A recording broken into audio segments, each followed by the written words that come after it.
A ver, entonces, ¿qué les parece si vamos empezando? Les quiero contar, yo soy Estefanía Muñoz, soy parte del equipo de la Asociación Ferreycorp y hoy tenemos un invitado de lujo con quien vamos a conversar sobre el tema La lógica del más vivo. Para mí es un placer darle la bienvenida a Raúl Castro, quien es antropólogo por la Pontificia Universidad Católica del Perú.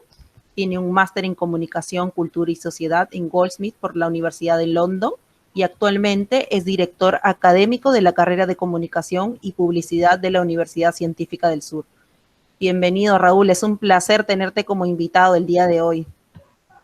Hola, Estefanía, y hola a todos los asistentes. Un gusto compartir una conversación con ustedes, pero sea fructífera, ¿sí? Y claro, nos están saludando, Raúl, desde todas las partes del país, así que esperamos que disfruten este evento y vamos a empezar haciendo un pequeño jueguito. Voy a compartir mi pantalla para explicarles un poco de este jueguito que vamos a hacer. A ver. ¿Qué tal? ¿Pueden ver mi pantalla ya? ¿Me confirman si pueden ver mi pantalla, por favor? Sí se puede observar. Ya, perfecto. Entonces voy a pasarles por aquí.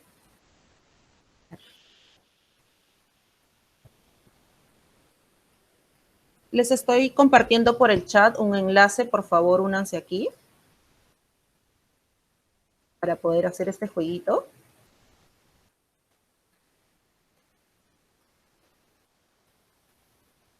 A ver, se van uniendo y me van contando si logran unirse, por favor.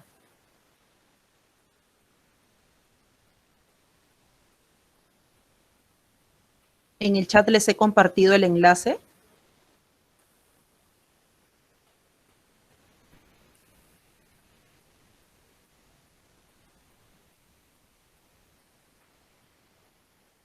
Ya está, ya tenemos a 2 participantes por aquí que se han unido.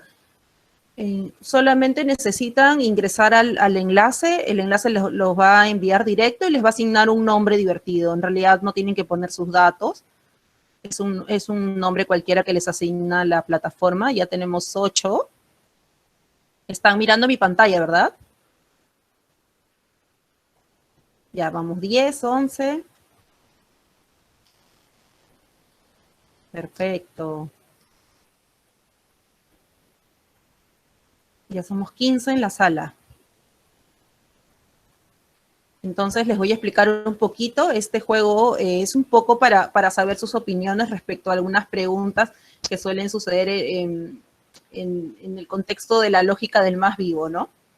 Queremos saber un poco sus opiniones y vamos a hacer este pequeño jueguito para que pueda ser más lúdico y luego le cedemos la palabra a Raúl. Entonces, a ver, vamos uniéndonos, vamos a dar un minutito más para que se unan y podemos iniciar el juego.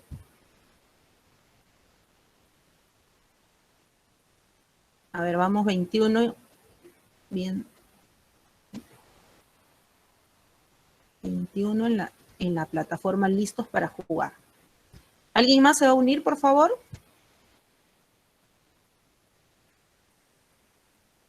Ya, hay uno más. Somos 22. Ok, entonces una vez que yo le dé iniciar, ustedes van a responder 10 preguntas. Recuerden que por cada pregunta que respondan, por favor, denle clic al botón enviar para que puedan responder la siguiente pregunta. Cada pregunta tiene un tiempo de 10 segundos, así que van a responderla durante ese tiempo. En realidad no hay mucho que pensar, son preguntas muy sencillas para responderlas rápido y van a ustedes poder ir mirando la... Ok, entonces terminaron de responder. Vamos a repasar un poco a ver qué es lo que han respondido.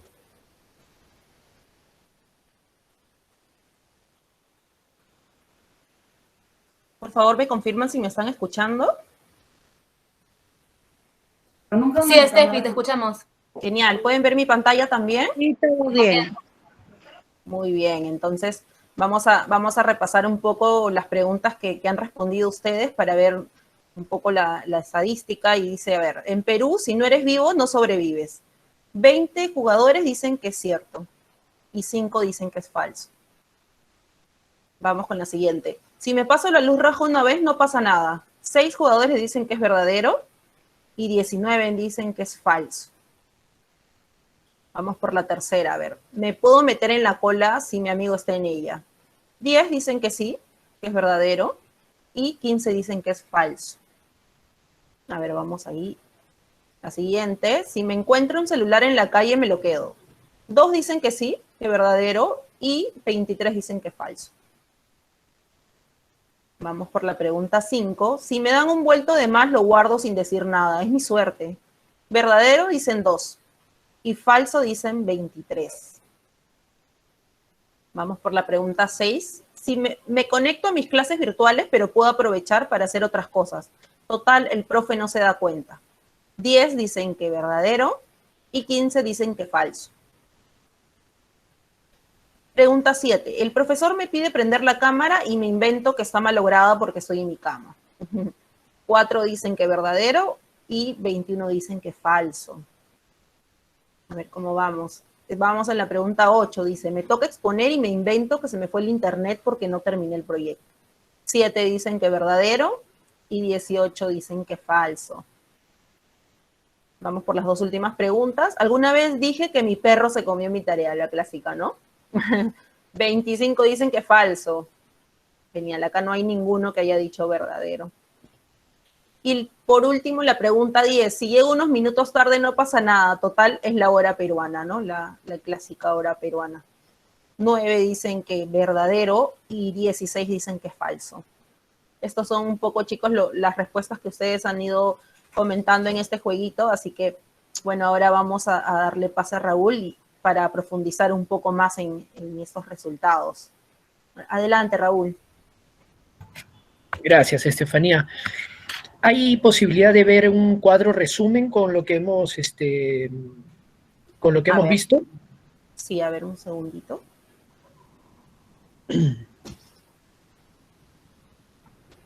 Muy interesante las respuestas de todos y creo que nos ponen en un adecuado contexto, ¿no? Como para pensar y conversar acerca de la situación que pasamos, ¿no?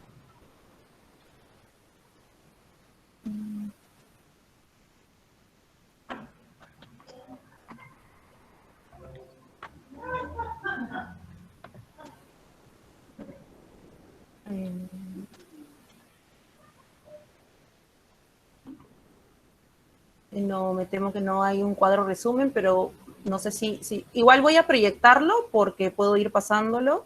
Claro, lo que podemos hacer es repasarlo rápido, Sí, claro. otra vez, ¿no? Los resultados. Por ejemplo, recuerdo que en el primer, eso, ¿no? Si sobrevives o no, si no eres vivo, ¿no? Entonces,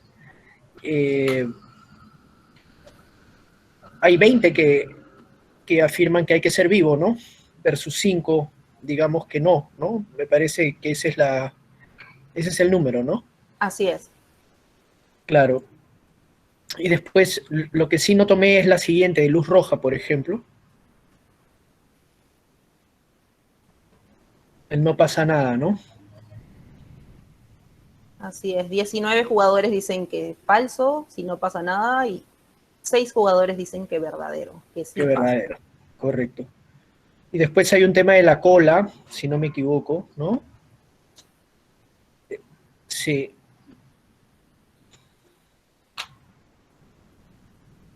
Así es. Me puedo meter en la cola si mi amigo está en ella. 10 dicen que verdadero, que sí podrían meterse a la cola, y 15 dicen que no. Claro, claro, claro. Sí, bueno, pensemos un poquito en esas. A ver, veamos estas cifras también, ¿no? Del celular, si me lo encuentro en la calle, ¿no? Me lo quedo, 2 dicen que sí, y Claro. 23 dicen que no. Acá sí hay una diferencia marcada, ¿no, Raúl? Sí, claro. Claro, hay una distancia, digamos, si claro, aquí también me han vuelto de más, lo guardo sin decir nada. Dos me parece que dicen que sí, ¿no? Dos Perdón, dicen que sí, que sí, claro. 23 Sí, dicen que no. claro. Entonces, creo que ahí podemos hacer un stop, hay que parar un minuto y pensar de pronto en estas 5 variables, donde la primera tiene una afirmación que pareciera tener una contradicción con las siguientes, ¿no? Porque en la primera uno dice, si uno no es vivo, no sobrevives, ¿no? Lo que cabría discutir es cuál es el concepto de viveza, ¿no? ¿Qué entendemos por viveza? Porque las siguientes 4, ¿no? Si te pasas la luz roja o no, o sea, hay una diferencia. 6 dicen que sí, que es verdadero que te puedes pasar la luz roja, 19 dicen que no, ¿no? Después cuando hablamos de la cola, ¿no? Es un poquito más peleado, pero algunos dicen 15, dicen que no pasa nada, 10 dicen que sí, ¿no? Pero con el celular ya la distancia es muchísimo más grande, ¿no? Si te encuentras un celular, te lo quedas, ¿no? 2 dicen que no, perdón, 2 dicen que sí te lo quedas, y 23 que no te lo quedas, ¿no? Lo mismo con el vuelto, similar. Entonces, tenemos un escenario donde, por un lado, cuando hablamos de temas genéricos, cuando hablamos de temas, digamos, sin específico, sin mencionar asuntos específicos, todos reconocemos que en la vida cotidiana hay que ser vivo para poder sobrevivir, ¿no? Hace una amplia mayoría de los que han opinado en esta conversación y en esta encuesta realizada por Estefanía, hay una amplia mayoría que considera de que si uno no es vivo, no sobrevive. Pero cuando se empieza a hacer el desagregado y las personas ya lo ven desde un punto de vista personal, ¿no? Y les preguntan por sus convicciones, como por ejemplo pasarse la luz roja, meterse a la cola, devolver un celular encontrado o devolver un vuelto completo, ¿no? Ya las convicciones personales son mucho más firmes, ¿no? Y todo lo contrario, hay un discurso que por lo general está asociado a la práctica, ¿no? Donde decimos, no, ¿no? Nosotros sí tenemos bien claro el marco de valores que tenemos que hacer, ¿no? Sin embargo, si volvemos a la pregunta inicial de ¿sobrevivirías si no eres vivo? La respuesta es que no, ¿no? Solo si eres vivo puedes sobrevivir. Esa distancia es la distancia que existe entre los valores personales y lo que uno ve en el día a día, en la calle, en las instituciones, en la vida real, digamos, ¿no? Lamentablemente, en nuestro país, como en muchísimos otros países, sobre todo países donde la ley, el respeto a la ley es bajo, ¿no? El aprecio por hacer las cosas por lo bajo, ¿no? Como se dice, es muy grande, ¿no? Es muy grande, porque como se puede apreciar en la pregunta inicial, muchos de nosotros creemos que lamentablemente para ir en la vida bien, para ir en la vida cotidiana, en nuestros acontecimientos diarios, tenemos que ser concesivos con eso, porque si no nos va a ir mal, ¿no? Es una especie de cultura que tenemos lamentablemente y que todos, bueno, y no es un asunto solo de ciudadanos, ¿no? Recordemos a un expresidente hoy procesado en la justicia, como es nuestro expresidente PPK, ¿no? Donde él decía un poquito de informalidad o un poquito de contrabando no nos hace daño, ¿no? A veces pensamos todos así, pensamos en eso, ¿no? Un poquito de no nos hace daño. O sea, un poquito de darle una coima al policía no nos hace daño, ¿no? Un poquito de, digamos, copiarme en el examen no me hace daño, ¿no? Y ese es el límite entre lo permitido, entre lo que las personas consideran que es lo que la sociedad tolera, permite y aprecia, y lo que uno cree en sus convicciones, ¿no? Uno en sus convicciones siempre va a ser firme, pero en el momento en el que tenemos que afrontar relaciones con otros, ¿no? Las convenciones, los hábitos, las normas de la vida nos dicen que en países como Perú, donde el grado de informalidad es muy alto, donde el grado de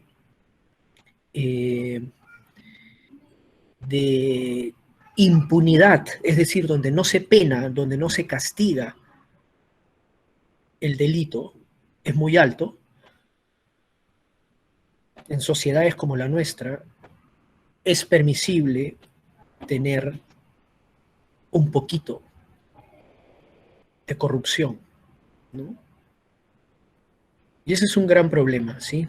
Es un gran problema porque el sistema nos invita a algo y colisiona con nuestros valores. Lamentablemente, no estamos siendo lo suficientemente firmes como para imponer nuestros valores y decir, no, ¿no? Ese poquito de tolerancia ya no es tolerable, ¿sí? Entonces, yo, por ejemplo, les doy unas cifras, ¿sí? Les doy unas cifras de encuestas hechas por Ipsos, ¿no? Ipsos, para una organización que se llama Proética, que es una organización que, como su nombre lo sugiere, propone comportamientos éticos, ¿no? Ipsos encuentra que aproximadamente el 78% de peruanos tiene una tolerancia media o alta hacia los pequeños actos de corrupción, como les comentaba, ¿no? 78, ojo, casi 4 de 5, ¿no? Casi 4 de cada 5 tiene una tolerancia. Que robe, pero que haga obras. Sí, hola Verusa, ¿cómo estás? Por la tardanza. No te preocupes. Pero sí, es muy clásico eso, ¿no? Que está en nuestras mentes, ¿no? No importa si hace obras, pues nada, que robe lo que quiera, pero que nos deje obras y eso, ¿no? Claro, así es.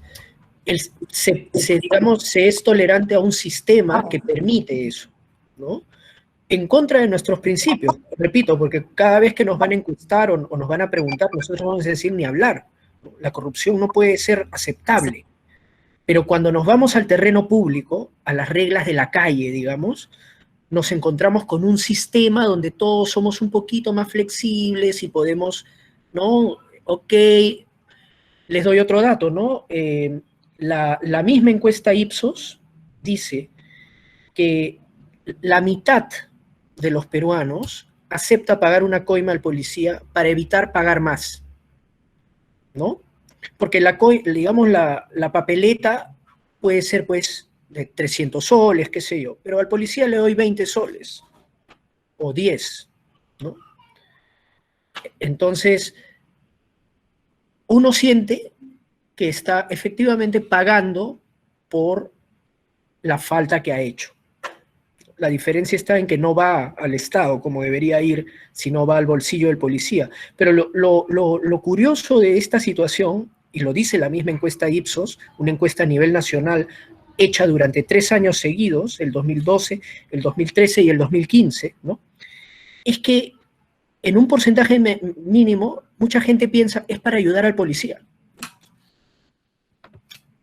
Entonces, no solamente uno es tolerante con este subsistema, este sistema en paralelo, sino que además piensa que está bien, ¿no? Y que hay que ayudar a los policías de alguna manera porque el Estado no les paga, ¿no? O les paga mal. Entonces se vuelve un círculo vicioso, ¿no? Otro, aproximadamente 30 o 40% de los peruanos dicen que hay que hacerlo así para que las cosas funcionen. Porque si no, nada funciona, ¿no? O sea, esa vieja manera de decir hay que aceitar, ¿no? Como decían algunas figuras de la corrupción tristemente célebres, ¿no? Hay que aceitar, ¿no? Para que la cosa funcione, ¿no? Porque si no, no funciona. Y entonces se le atribuye al peruano una condición innata de corrupción, porque si no, no funciona. Digamos, en esta, quizás el problema está entonces en el sistema, en el subsistema que tenemos, porque me imagino que nosotros cuando vamos a un país del primer mundo no hacemos nada de estas cosas, ¿no? O sea, comportamos de manera correctita, pero en Guam, ¿no? Entonces, es un poco el problema de este subsistema que tenemos, ¿no? Que ha creado toda esta cuestión de corrupción que ahora estamos viendo cada vez más profundo en todas nuestras instituciones, ¿no? Nuestras principales instituciones, el Congreso, el Poder Ejecutivo, el Poder Judicial, ni se diga, ¿no? Es como un poco así. Correcto, correcto. Si uno va a Chile nomás, no hay que irse muy lejos, ¿no? Si uno va a Chile, encuentra que la convención social es muy fuerte, ¿no? La convención social hacia tolerar, digamos, estos actos de pequeñas transgresiones, ¿no? Pagarle al policía, pagarle una aceitada al funcionario para que trabaje más rápido, ¿no? Incluso yo soy profesor de universitario y no es raro recibir mensajes de alumnos diciendo, pero ¿cómo haríamos, pues, profe, no? Oh, ¿en serio? Es fuerte, es bien fuerte, ¿no? Y entonces uno simplemente, o sea, es decirle, chico, o sea, piensa bien qué estás diciendo, ¿no? Piensa bien en lo que estás diciendo, ¿no? Y entonces hay que hacerle ver de que las cosas no funcionan así. Todo lo contrario, ¿no? Los estudios también indican los altos costos de la corrupción para un Estado, ¿no? Las cosas se vuelven más caras así. En general, todo se vuelve más caro porque son sobrecostos que personas e instituciones tienen que pagar. Claro. En beneficio de unos pocos.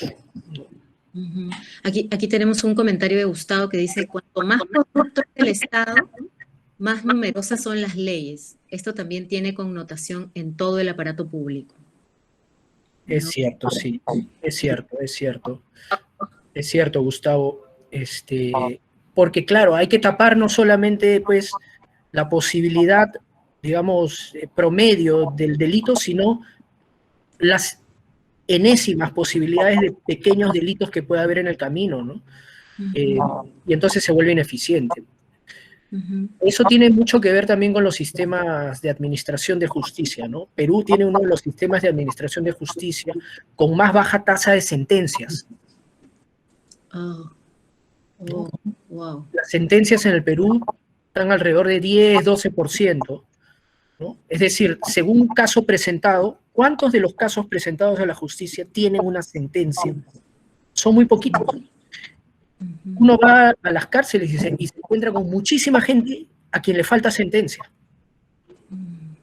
Entonces la ineficiencia de un Estado también tiene un impacto en eso, porque la gente dice, de nada me sirve denunciar.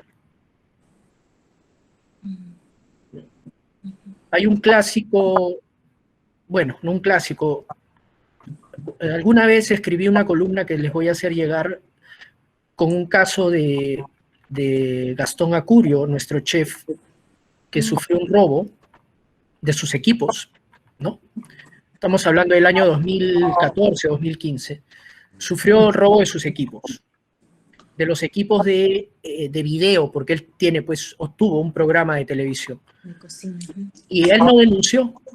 Entonces, como yo trabajaba en esa época en el diario El Comercio, supe del caso y le pregunté y le hice una entrevista y le dije, Gastón, ¿pero por qué no denunciaste? ¿No? Me dijo, si yo denuncio, van a hacerme caso porque soy figura pública. Y no me gusta aprovecharme de una situación así, ¿no? Entonces, yo le decía a Gastón, pero te das cuenta que es una rueda, ¿no? O sea, si tú no denuncias, ok, te vas a beneficiar, pero podrías hacer visible un problema. Claro. Y ahí las estadísticas saltaron y decían, pues, esto que les estoy diciendo, para no ir muy lejos, en Chile la tasa puede subir hasta el 20 o 30%. Cuando uno va a Asia, la tasa sube a 50%.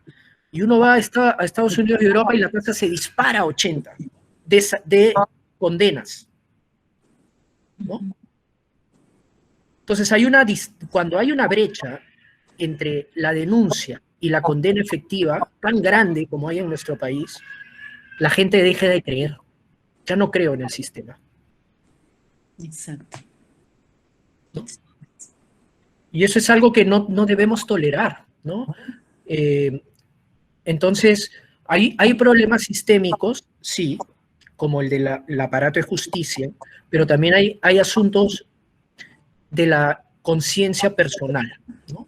Cada uno de nosotros, cuando se enfrenta a un policía, que nos falta el policía, que nos va a pedir arreglar la situación, ¿no?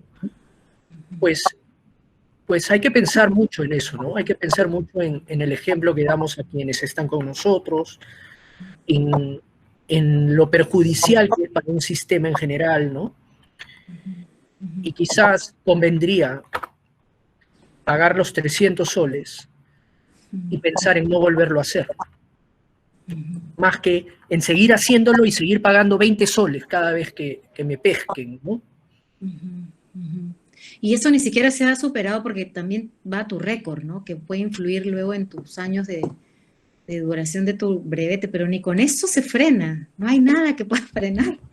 Sí, sí. Tiene que haber un cambio sistémico, un cambio de conciencias, ¿no? Donde, como les digo, al funcionario que te dice, pues, si tú me das una propina, yo te acelero tu trámite, ¿no? Acá hay un comentario de Billy, dice, y a todos los presentes, la viveza criolla se ve en nuestro país, muchos lo hacen como diversión, pero esto lleva a una consecuencia, bien sea cargo de conciencia o una falta grave ante la sociedad. Por eso siempre debemos ser vivos, pero con integridad ante todo. ¿Cómo se es vivo con integridad? ¿Comentar? Sí, es interesante eso. Bueno, yo creo que sí hay que tener una actitud como demandante, ¿no? Hay que estar despiertos. Si uno lo entiende o entiende viveza como estar despiertos, pues sí, hay que estar vivos para eso. Pero también hay que ser, yo creo que intransigente con la solicitud del estudiante que te dice, profe, ¿cómo hacemos? ¿No? Y de inmediato es decirle, bueno, estamos en una institución, en mi caso, ¿no? Yo les digo, esta es una institución educativa y lo que me corresponde es transmitirte una lección de buenas prácticas. Así que yo creo que esa actitud de docencia, de pedagogía, es la que cada uno de los ciudadanos debería ejercer con aquel otro que le pide o le sugiere arreglar las cosas bajo la mesa, ¿no? Un poco de pedagogía. Un poco de pedagogía. Y acá hay un comentario de Lida, dice, la viveza criolla se presenta cuando dicen que robar 1000 soles es perdonable y que si roban millones es delito. Claro. Es un poco lo que comentábamos, ¿no? Tenemos un lamentable registro de presidentes diciendo frases que no son pedagógicas, ¿no? Cuando te dicen un poquito nomás, ¿no? Un poquito, es como, o sea, no, así no funcionan las cosas, ¿no? Ujú, ujú. No puede haber contrabando un poquito, ¿no? Contrabando Claro. es contrabando. Ujú, ok. Y también nos dice ella, cuando hacemos visible una acción negativa y inadecuada de corrupción, nos ganamos enemigos gratuitos y odios viscerales. ¿Qué hacer? O sea, cuando protestamos de alguna manera, Así ¿no? es, así es. Estamos- Es que nos miran mal. es una muy buena pregunta, Delida, es muy buena pregunta, porque es un poco lo que estamos diciendo sobre el sistema, ¿no? En un sistema así, Ujú. solo el que ejerce ese concepto de viveza, ¿no? De efectivamente pagar la coima o la aceitada, Ujú. es el vivo. Entonces, también hay un sistema valorativo, ¿no? Donde se premia a esa actitud y por el contrario se condena al que no, ¿no? Y es más, a veces es hasta peligroso, ¿no? Ujú. Porque uno puede tener represalias cuando está en un entorno donde hay pues gente violenta que puede, ¿no? Por Ujú. ejemplo, en Gamarra, ¿no? En Gamarra, cuando uno, ahora ya no, pero hasta hace poco, bueno, ahora estamos en pandemia y ya no se puede salir, o se sale muy poco, pero hasta antes de la pandemia, cuando uno iba a estacionar a Gamarra, te recibía un subsistema de Mm. control de autos. Guau. Y uno tenía que transar con ellos, ¿no? Y decir, o sea, tú eres el vigilante, o sea, te tengo que pagar para que no me robes, ¿no? Ese es un poco el esquema. Y claro, las autoridades tenían que luchar contra unas mafias terribles, terribles, peligrosas, ¿no? Entonces ahí, por ejemplo, es muy peligroso, era muy peligroso y el Estado tendría que haber entrado con todo, con toda su fuerza y desactivar, ¿no? Yo trabajé en el Ministerio de Cultura un año y lo mismo, los estacionamientos eran manejados por subsistemas de gente que se organiza en el Ministerio de Cultura, ¿no? Entonces, uno decía, ¿perdón? O sea, me estás cobrando por estacionar en la calle para que tú lo cuides, o sea, para que nadie más me robe, ni tú tampoco, ¿no? Lo mismo pasaba en Canal 7. Alguna vez hice proyectos con Canal 7 y la gente no podía estacionar porque hay subsistemas de gente organizada. Entonces, cuando hay un Estado o gobiernos locales, ¿no? Porque en el caso de Canal 7 o el caso del Ministerio de Cultura, se trata del gobierno local, de San Borja o del Cercado, ¿no? Cuando los gobiernos locales eh, se ven flacos frente al poder de estas mafias, pues hay que organizarse y hay que colaborar entre todos los poderes como para desactivar eso. Es lo mínimo, ¿no? Lamentablemente somos tan débiles en términos institucionales y en términos de tejido social que nos es difícil organizarnos para poder simplemente desactivar una mafia que estaciona autos, ¿no? O que cobra por estacionar autos de forma irregular. Hay muchas cosas por hacer, pero que todo parte un poco de la actitud que puede tener la misma persona y digamos, el efecto contagio que pueda tener hacia los otros, ¿no? Tendríamos que crear corrientes culturales habituales para que todo eso no prospere, ¿no? Es decir, todos nos ponemos de acuerdo, los vecinos, y hacemos la denuncia ante la Municipalidad del Cercado y decimos, alrededor de Canal 7 hay una mafia. Acá están 100 firmas o 1000 firmas, fotos, ¿no? Okay. Tenemos que organizarnos. Organizarnos, claro. Es verdad. Gustavo también tiene un comentario. Dice, la sobreregulación también permite abrir ventanas a actos de soborno. Por ejemplo, los policías cuando ven que un conductor no ha pasado revisión técnica, la pena es bien alta monetariamente, pero entiendo que eso lo vuelve negociable para ambas partes. Sí, es también muy buen comentario, ¿no? Creo que ahí muchas veces ponemos unas varas como resultado, o sea, varas altas como resultado del poco conocimiento de lo que pasa en la calle, ¿no? Y también hay mucho, una de las revoluciones digamos, en la gestión pública en los últimos años es el grado de consulta que puede haber entre autoridad y vecino, ¿no? Entre autoridad y ciudadano. Cuando el grado de consulta se robustece, entonces uno tiene buenos datos, ¿no? Y entonces evitamos lo que dice nuestro amigo, ¿no? Evitamos que las tasas impositivas sean muy altas, porque si uno hace una consulta adecuada, va a lograr llegar a puntos de tasas que están al alcance de las personas, porque si no, alienta la coima, efectivamente, cuando es inalcanzable, ¿no? Claro, claro, tienes razón. Y acá Epson nos dice, la viveza es resultado de la falta de educación y la falta de respeto por los demás. ¿Es así? No sé. O sea, no tiene que ver con una educación formal, no tiene que ver con cuántos años de universidad tienes, porque si no, miren a tantos personajes, digamos, como se dice coloquialmente, de cuello blanco, involucrados, ¿no? Y que tienen, pues, 2 o 3 posgrados en el extranjero, ¿no? Entonces, no sé si tiene que ver con esa educación, sí tiene que ver con una educación de valores y de ética, ¿no? Sí. Claro.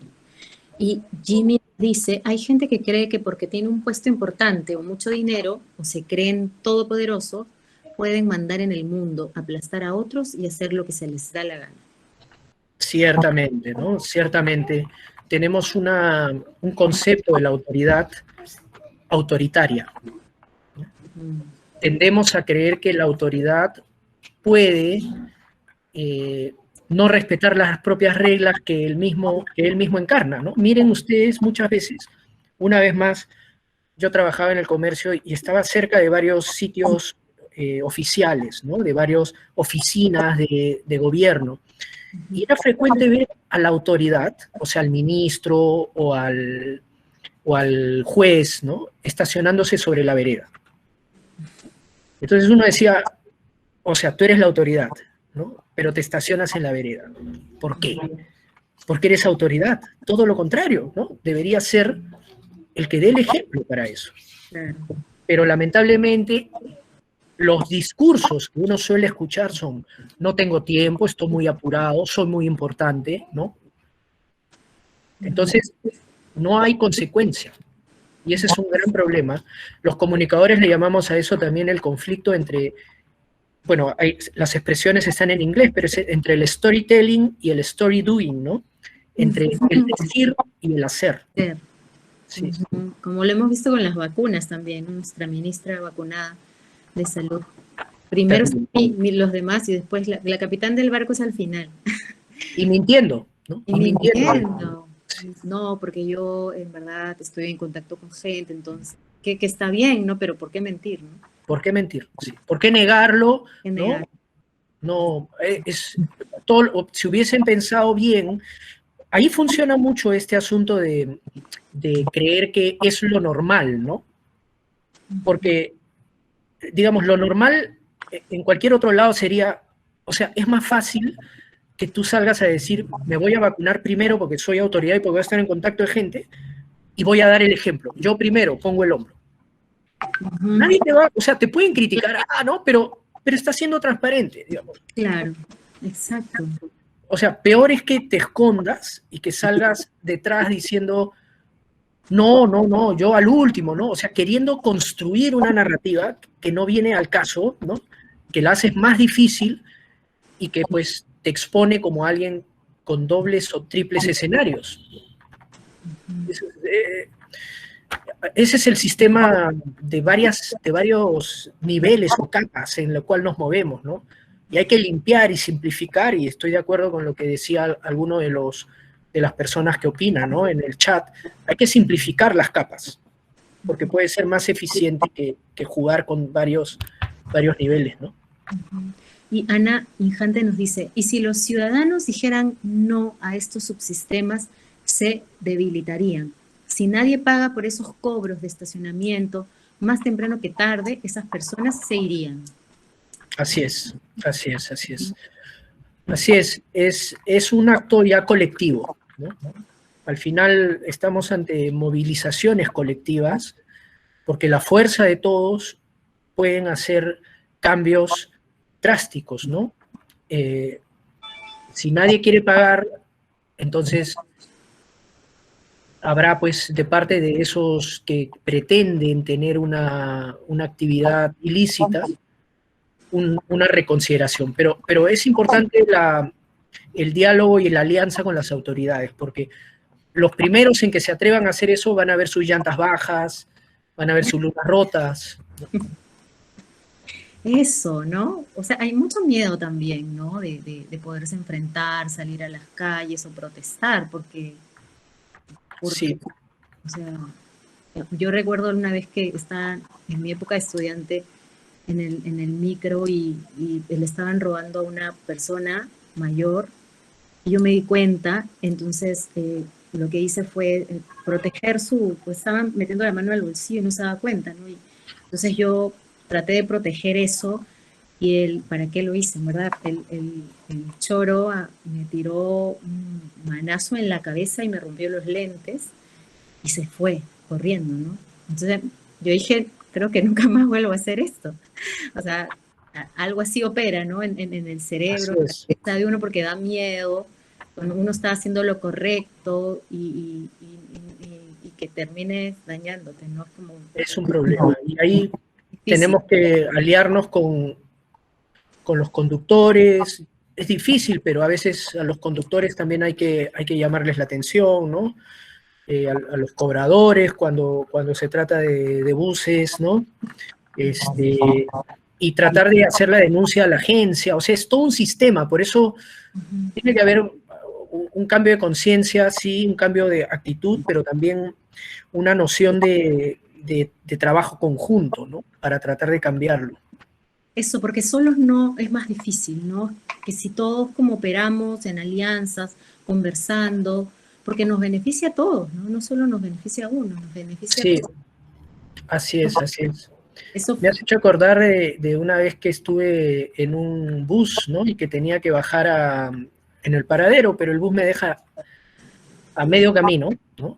Y le digo, señor, el paradero está más allá. Y me dice, solo las señoras piden eso. Entonces, claro. No, sí. Los estereotipos de género también funcionan, ¿no? Y entonces los machos valientes, como se supone que deberíamos ser, nos podemos bajar a mitad de la pista. Normal. La verdad que sí, qué bueno.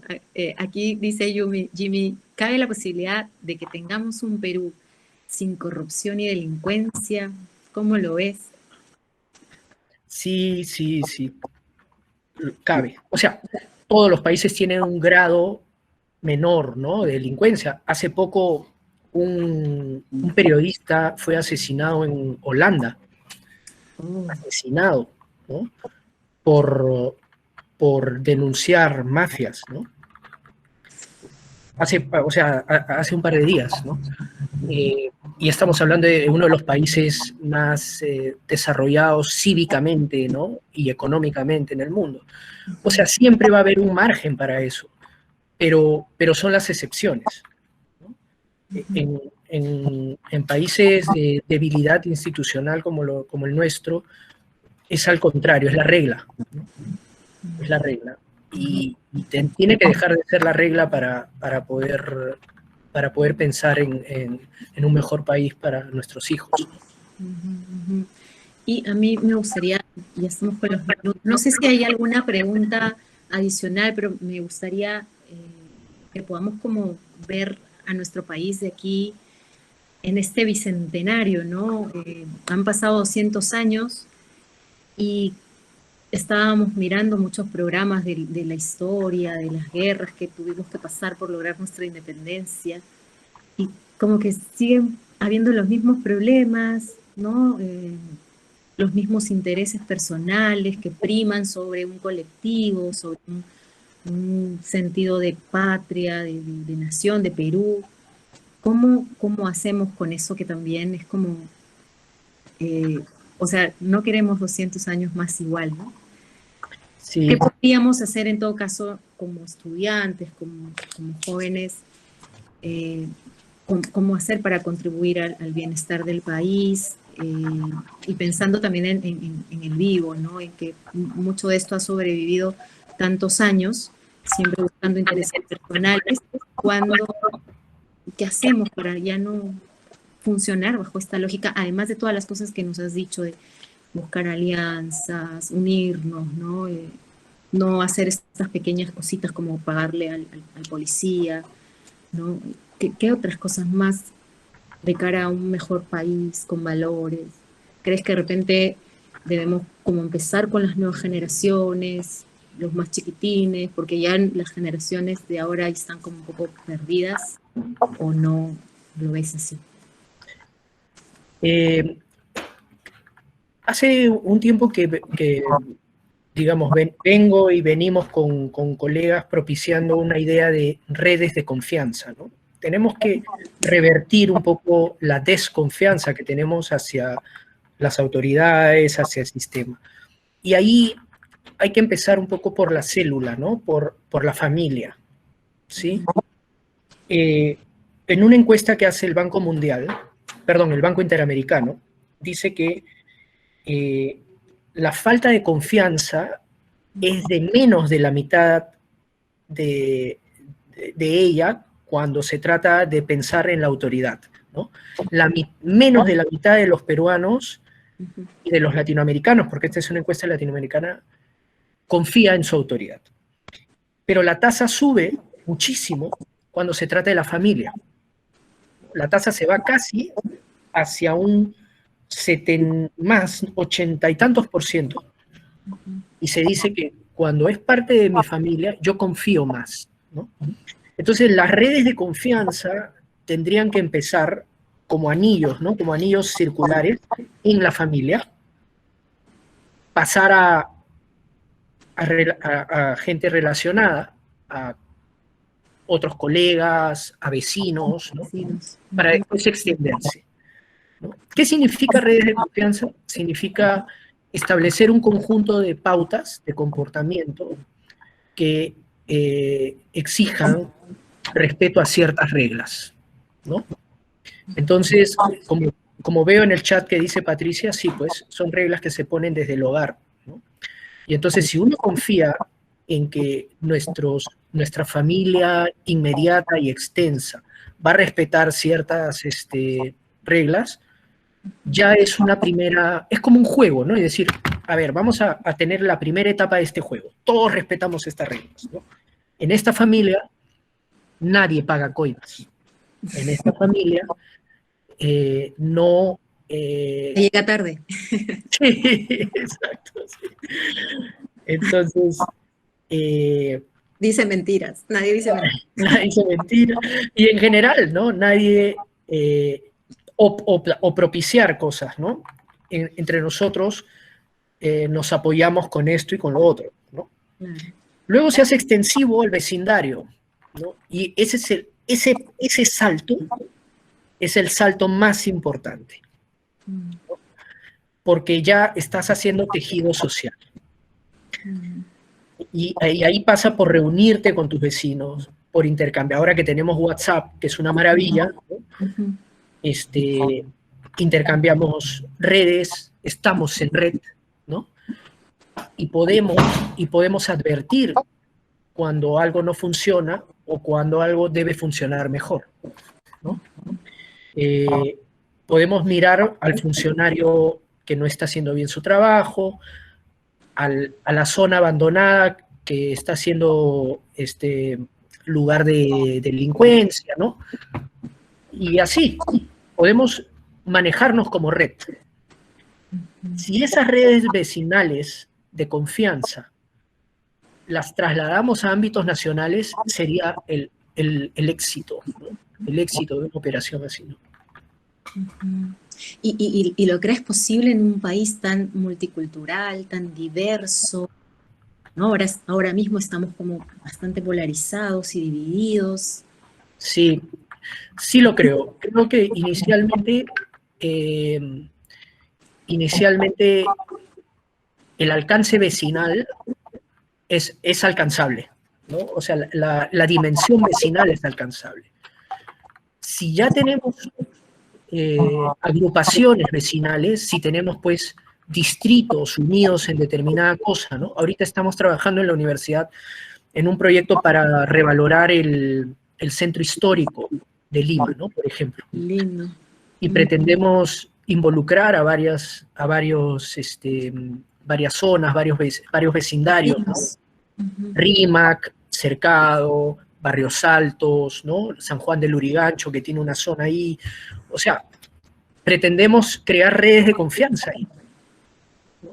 Entonces, si logramos hacer eso, yo creo que el siguiente paso es posible, o por lo menos vamos a poder sentarnos cara a cara en mesas a conversar, ¿no? Los representantes de Puno, los representantes de Madre de Dios, ¿no? Los de Cusco, con los de Piura, con los de Cajamarca y los de Lima, ¿no? Y vamos a poder pensar en corredores más amplios, ¿no? También con la universidad estamos viendo temas de en San Martín y en Amazonas, ¿no? Ver algunos monumentos arqueológicos y alrededor de los monumentos arqueológicos activar un turismo cultural, digamos, ¿no? Entonces, si entre Lima, San Martín y Amazonas podemos activarnos alrededor de un proyecto, creo que hay posibilidades, ¿no? Hay posibilidades de promover valores positivos y nuevas prácticas, ¿no? Nuevas prácticas. Claro, y en esas cosas que también compartimos mucho, la comida, el turismo, ¿no? El orgullo por lo nuestro, creo que eso nos hermana mucho, y el fútbol. Y el fútbol, sí. Tenemos que buscar cosas en común también, ¿no? Y bueno, no sé, creo que Patricia dice, pero si reclamamos o decimos algo que desestabilice lo clásico de vivir en la corrupción, no encajamos y nos ven feo, ya no nos aceptan en los grupos de vecinos porque somos los reclamones, dice. Ok. Bueno, hay que intentarlo. Hay que intentarlo, hay que perseverar. Sí. Podemos gestionar, de alguna manera ser influenciadores, así como hay influencers y tiktokers en las redes, creo que podemos hacerlo también con nuestros vecinos, sobre todo si se trata de algo que favorece a todos, ¿no? Porque pensar en valores, pensar en un mejor desarrollo, pues a todos, no solamente a algunos. Así es. Un comentario, creo, final ya para acabar. Esta lógica del más vivo también tiene relación con las limitaciones sociales de muchos grupos sociales, quienes atienden esto como única alternativa para conseguir vencer su desplazamiento social. Es como llegar más rápido a sus objetivos saltándose las reglas. Sí. Así funciona. Así funciona. Y bueno, tenemos que mostrar que hay formas alternativas de hacerlo bien, ¿no? Bien. Sí. Y me quedo con ese mensaje, ¿no? De atrevernos a poder mostrar algo diferente. Si bien en el país se ha mostrado esto como algo común, normal, si no sobrevivimos, si no somos vivos, pues tenemos que marcar un poco la diferencia, porque solo marcando la diferencia podemos pensar en un país distinto también, ¿no? No lo mismo, lo común, lo que todo el mundo hace, sino pues pensar en hacer lo correcto aunque no nos vean, ¿no? Solo por una convicción personal también. Exacto. Ahí el trabajo que estás haciendo, Verusca, con la Asociación Ferreycorp es ejemplar, ¿no? Ese es el tipo de trabajo que instituciones privadas o públicas tienen que hacer, ¿no? Pedagogía en mostrar que hay otras formas de hacer las cosas que te dejan tranquilo, ¿no? Y te permiten construir. Sí, así es. Te agradezco muchísimo, Raúl. Gracias por estar con nosotros. Ha sido un lujo tenerte. Yo no sé si quieres dar algunas palabras finales. Bueno, yo decir que Raúl Castro ha sido mi súper profesor en la maestría de antropología. Así que ha sido para mí, estoy muy contenta de tenerlo aquí en mi espacio de trabajo y sobre todo porque sé que nos trae mensajes súper nutritivos y para iniciar un nuevo camino en el Bicentenario, además, súper importante. Así que muchísimas gracias por estar con nosotros y bueno, ojalá podamos contar contigo en otra oportunidad. Cuando quieran, yo encantado y bueno, pueden ofrecer mi correo electrónico si tienen comentarios, preguntas, en la medida que pueda iré respondiendo a las preguntas. Encantado de estar con ustedes cuando quieran. ¿Nos hablabas de una red que habías hecho? Esa también quizás nos puedas dar. En realidad estamos trabajando con la Municipalidad de Lima en hacer un programa de redes humanas, ¿no? En el cercado. Esa es un poquito la apuesta. Recién la vamos a activar, bueno, la municipalidad ya la tiene funcionando, ¿no? Pero lo que queremos es crear algunas comunicaciones fluidas, flujo de comunicación, vínculos sociales, ¿no?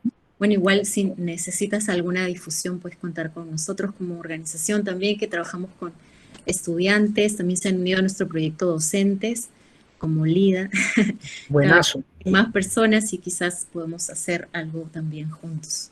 Buenazo. Excelente, sí. Sería muy bacán ver un asunto de voluntariados, quizás, sí, por ahí. Genial, lo máximo. Buenazo. Gracias. Muchísimas gracias, a ti, Verusca. Un aplauso para ti y muchas gracias. Hasta la próxima. Gracias a ti. Abrazo virtual. Cuídate, gracias. Tú también, gracias. Nos vemos. Chao, chao. Chao, nos vemos. Chao, chao. Y gracias por estar con nosotros.